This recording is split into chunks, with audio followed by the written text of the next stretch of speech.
I'm Ron May Sara. So for today's video guys, i-review lang natin to Montero GLS automatic na naka-display dito sa stockyard natin. Guys, unahin na natin dito yung front dynamic shield design concept ng Montero GLS automatic. So, ganyan na yung concept design niya guys sa harap. Tapos, proceed naman tayo dito guys. Naka-LED headlight and then fog lamps na rin siya guys. So, ito yung daytime running light niya. Pagka binuksan natin yung unit, yan na may itsura niya guys. Yan. So, kapag in-off naman natin guys, yan naman siya. Yan naman yung itsura niya pag naka-off yung LED daytime running light. Kapag naka-lock na yung unit natin. So, after nyan guys, meron din dito front grille. And then, sa front grille niya guys, may kita natin yung 360 camera sa front ng unit natin. So, meron na guys, kapag GLS automatic at the same time yung Black Series, meron ng ganito. So, meron na din siyang front bumper dito guys. So, proceed naman tayo dito sa wheels ng Montero GLS automatic. So,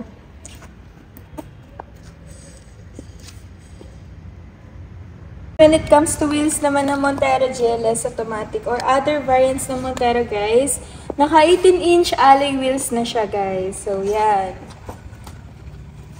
So, proceed naman tayo dito sa side mirrors. Naka-integrated na siya at the same time. Yung signal lights niya guys, integrated signal lights na siya guys, turn signal lights. So guys, sa mga Montero variants, naka-roof rail na rin siya guys. Proceed naman tayo dito sa entering ng driver side natin. So, ang Montero GLS automatic guys, naka-keyless operating system na siya. So, kapag kahit di na natin pindutin tong susi, basta nasa inyo lang guys, kahit nasa pocket nyo. Pindot natin to guys, naka-keyless entry na siya. So, kahit nasa pocket natin yung key, magbubukas pa rin siya guys. So, eto tingnan natin guys. Ayan. So, pagpasok natin dito guys, may kita na natin yung power windows, and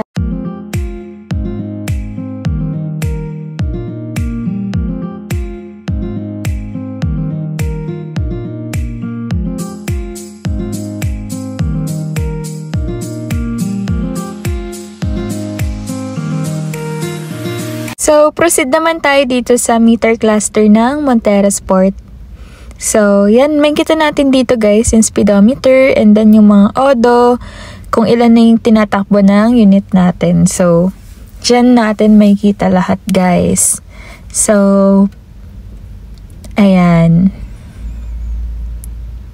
And then, dito guys, sa may steering wheel, audio control na rin yan guys, para hindi na tayo mahihirapan mag-click sa mismong LCD. So, eto naman guys, yung cruise control na tinatawag natin. Ayan yung driver's view. So, dito guys, naka-SDA na siya, smartphone link display audio with GPS. So, eto guys, nakakatulong to para sa upper CarPlay natin. Pwede nating isaksak dito sa mismong port.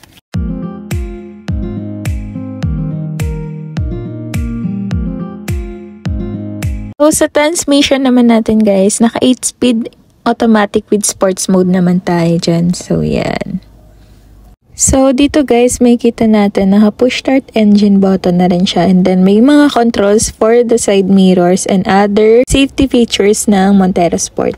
So, yan. And then, ayan yung mga control for the turn signal lights or di kaya pag sa headlight.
So, dito guys, makikita natin electronic parking brake na tayo and then brake auto hold. And then, dito naman guys, may storage space tayo para sa mga gamit na accessible na pwede natin kuhanin agad.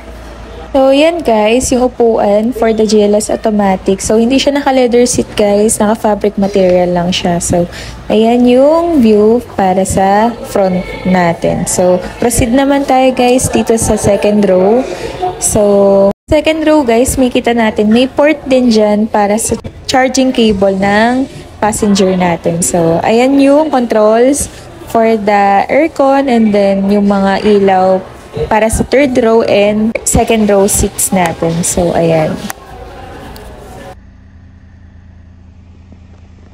So, dito naman guys, sa gilid nakalagay yung aircon natin sa second and third row seats. So, punta naman tayo guys dito sa likod ng Montero Sport. So, ayan yung look niya guys. Sobrang spacious niya. At the same time, ang daming mga storage. So, proceed naman tayo guys dito sa likod ng Montero Sport. May kita natin na yung mga tail light and then brake light. Ayan. So, rear bumper.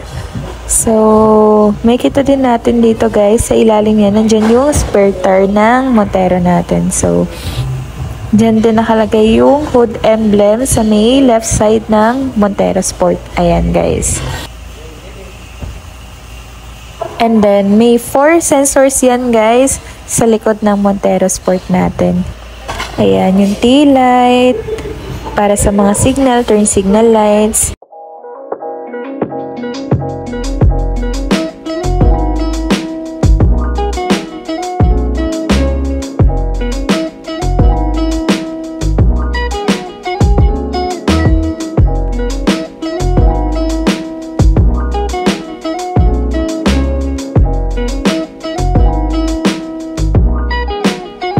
So, yan naman guys, yung reverse camera ng Montero Sport.